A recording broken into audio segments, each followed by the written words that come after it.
Archaeopteryx wasn't the first dinosaur to have feathers, but it was the first dinosaur to fly.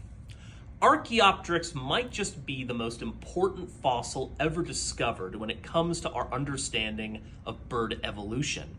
It was the first fossil that gave us the idea that dinosaurs and birds were connected, and that birds are in fact a kind of dinosaur.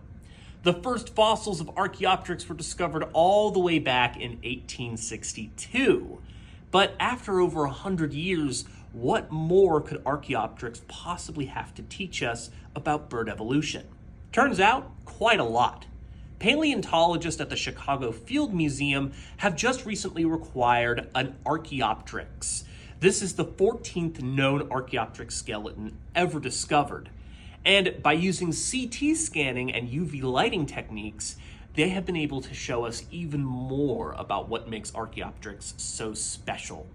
One of the most interesting things that was discovered about this specimen was evidence of craniokinesis, the ability for Archaeopteryx, and also a trait found in other birds, of the jaw or beak to move independently from the brain case. This might not sound super exciting, but for bird nerds, ornithologists, this is breaking news. One of the main hypotheses about how birds were able to diversify into the over 11,000 different species that are alive today may be because of their highly specialized skulls and how each bird has its own unique specialized beak in order to tackle different kinds of food items. By using UV lighting, they were also able to find evidence of soft tissue remains.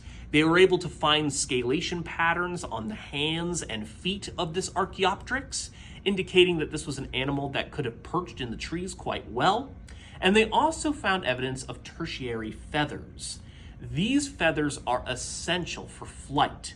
Now, other dinosaurs that were feathered, their flight feathers on their arms don't extend past their elbow. But for Archaeopteryx, they did, indicating the Archaeopteryx could fly. Now, how well could Archaeopteryx fly? Probably not like a hawk or a falcon soaring through the sky, but they may have been much better for short bursts of flight, kind of like a chicken. If you want to learn more about the evolution of birds and the dinosaur-bird connection, come check us out at the Tyrannosaurus.